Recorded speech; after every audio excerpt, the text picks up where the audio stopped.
Here we are at the Naval Air Facility in Centro, home of the Blue Angels, baby. Here, not only am I in a naval air facility, the best navy the world has to offer. As of recently, this is now the Department of War, ladies and gentlemen. That's right. It's no longer the Department of Defense. It looks like Trump signed an executive order making the Department of Defense now the Department of War.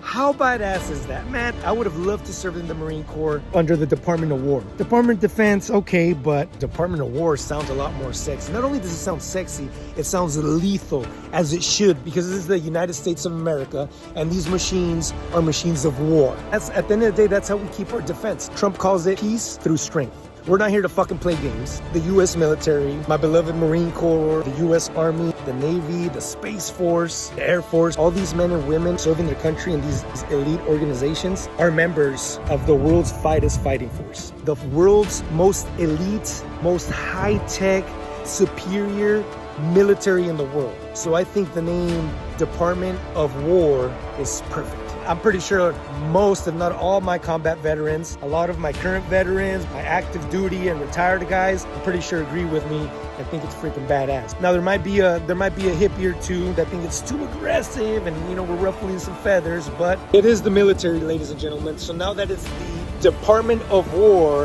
that's exactly what it means, right? When the enemy sees one of these bad boys flying overhead, that's what they're thinking about. That's what they're thinking about. They're thinking like, oh shit, where am I? I screwed up. Let me explain something to you guys. During my time in the Marine Corps, it was very common to say kill. You guys might have probably heard of it as Generation Kill. In the Marine Corps, they were very big on the warrior mindset and what it means to be a warrior, to have it up here. Not only your physical abilities and the weaponry, but to be a warrior up here in your mind, right? To be able to face those challenges and adversities and overcome them. Not only in the battlefield, but also in your everyday life. There's a lot of veterans out there amongst us. You guys might not even know that the guy in front of you, the old man in front of you, paying his groceries, the type of shit he's seen and the type of things that he's done, you might not even have an idea, right? You might think this is a fucking old man moving slow, when in reality, he's probably fucking badass. So I think it has a lot to do with that as well. Just by changing it to the Department of War, I think that has an effect in our enemies, the way they see the country, the way they see our military. Especially now with this administration, they know we're not playing games. There's a lot of weaponry, power, technology that the U.S. government holds back on using for whatever reason it is,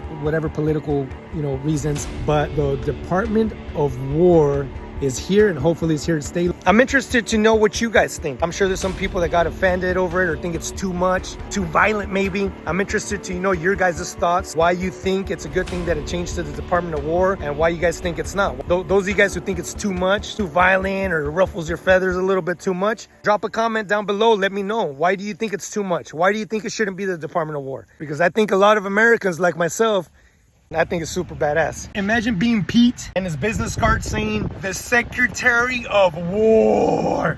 It kind of makes me want to apply to the Department of War now, just so I can have a business card that says Department of War.